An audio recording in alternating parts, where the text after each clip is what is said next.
Moments ago, the DOJ ordering the acting U.S. attorney of the Southern District of New York to dismiss all charges against New York City Mayor Eric Adams. For more on this developing story, NBC News Justice and Intelligence correspondent Ken Dilanian joins us tonight. Ken, we've been covering the story a lot here on Top Story. What more do we know about what happened today? I know the story just broke moments ago.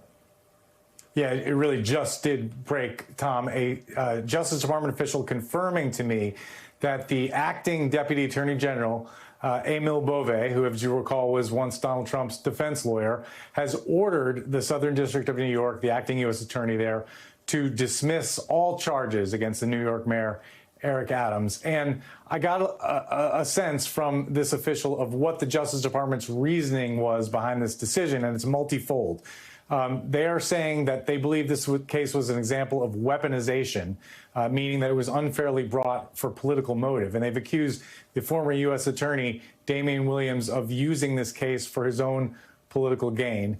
They also say that because of this indictment, the New York mayor had lost his security clearance, and that made it more difficult for him to cooperate with law enforcement operations in the city, including immigration enforcement, which is a high priority for the Trump administration.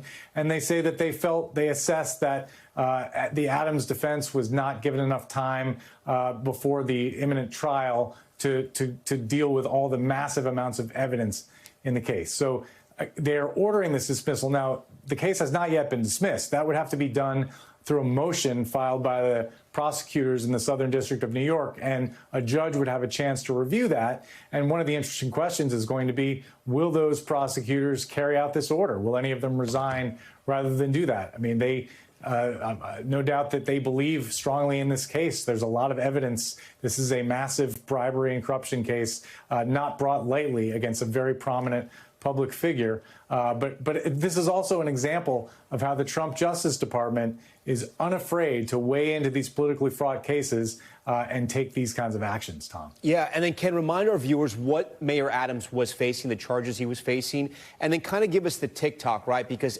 around this time, we'll remember the mayor sort of got sideways with President Biden over the migrant crisis in the city. And then Mayor Adams started to curry favor with President Trump, who was a candidate then, refusing to criticize him and saying he wanted to work with the Trump administration. Yeah, that's right. So before these charges became public, although no doubt the investigation was brewing, Mayor Adams began to distance himself from the Biden administration over the migration crisis. He said that migrants were ruining New York. He really came out publicly and strongly, voicing the sentiments of a lot of people across the country. But for a prominent Democrat to do that really drew the ire of the Biden administration.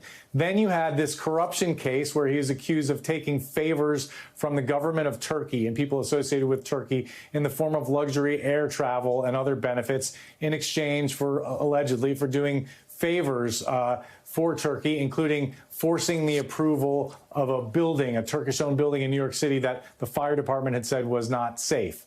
And so prosecutors said this was a years-long influence peddling and bribery scheme. They also charged him with acting as an unregistered foreign agent. So it was a massive corruption case. It was a speaking indictment. There was a lot of evidence in it. But then as soon as Donald Trump was elected, Eric Adams began trying to curry favor with the Trump administration. He very publicly said that he believed that the charges were the result of his getting crosswise with the Biden administration. He said things like, he was told to be a good Democrat. There's really no evidence that the charges were in any way related to that, but that was his claim. And you and I were talking not so long ago about the news that Maine Justice was talking to SDNY about whether they should dismiss the case. And today they are ordering that be done. Ken Dilanian on that breaking news for us. Ken, thank you for breaking it down. There was a lot there. We appreciate you. Thanks for watching. Stay updated about breaking news and top stories on the NBC News app or follow us on social media.